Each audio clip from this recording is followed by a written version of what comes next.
Eux, ce sont les Hutus. Beaucoup ont fui le pays il y a 20 ans, pensant trouver refuge au Zaïre voisin. Pays déstabilisé à son tour par cet afflux de population est devenu depuis la République démocratique du Congo. Que sont devenus aujourd'hui ces Hutus déracinés? Un certain nombre d'entre eux ont garni les rangs du FDLR, la rébellion rwandaise, pour le meilleur et surtout pour le pire, comme nous le montre ce reportage de Mehdi Medeb et Léa-Lisa Westerhoff. Malgré les apparences, ceci n'est pas une fête, mais un chant politique. Des paroles explicites, ces femmes Hutus appellent le président rwandais à négocier ou rentrer chez elles. Cette scène n'a rien de spontané. Les rebelles rwandais des FDLR ont tout organisé pour la venue de journalistes. Le but, nous montrer des civils Hutus, des femmes et des enfants, victimes, disent-ils, abandonnés par la communauté internationale, incapables de rentrer dans un pays qui ne veut pas d'eux. Il y a même des théories, il y a des emprisonnements, il y a des personnes qui fuient même le Rwanda actuellement et qui arrivent ici chaque jour. Alors comment me dire que tu peux encore rentrer au moment où il y a d'autres qui sortent?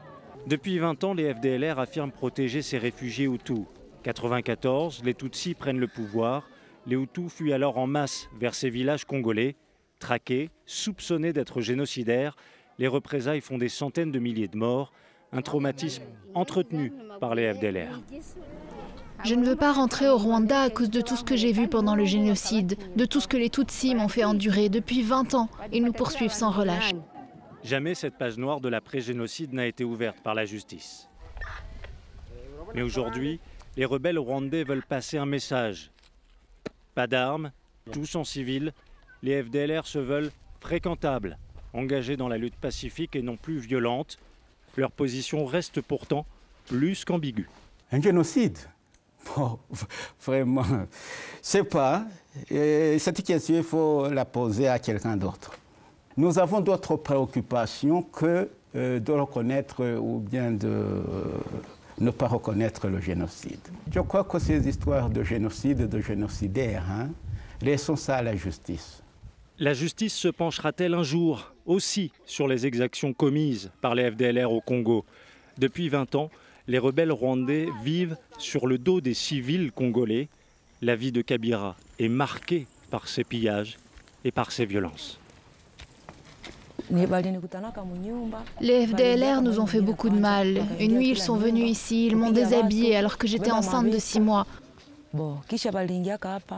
Ils m'ont frappé, moi et mes enfants. Ils ont pillé tout le hameau. À cause du choc, j'ai perdu l'enfant que je portais.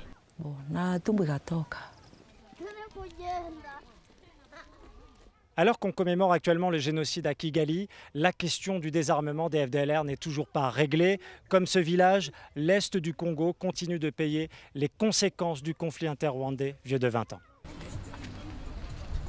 20 ans plus tard, il y a ceux qui rentrent. Ce jour-là, 29 réfugiés Hutus ont sauté le pas. Mettre fin à son exil congolais, une décision difficile. Elena en tremble d'émotion. Vous savez, ce n'était pas facile ces 20 ans au Congo. À tout moment, on devait fuir la guerre, on se déplaçait tout le temps. Mais maintenant, c'est fini, il n'y a plus de guerre. Alors c'était le moment pour moi de rentrer. Et j'en suis très heureuse. Je n'ai pas peur de rentrer chez moi au Rwanda. Je n'aurai plus aucun problème, car je serai enfin chez moi pour retrouver la sécurité. Derrière la joie apparente, il y a aussi des peurs, entretenues par des années passées loin de tout, des civils souvent influencés par la propagande des rebelles Hutus rwandais.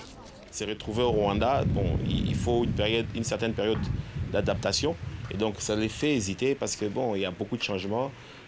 Il y a aussi des craintes liées à la justice, certainement. Et depuis que le ASR a commencé l'opération en 1999, il y a plus de 100 000 personnes qui sont rentrées au Rwanda. 29. Ok, le compte est bon.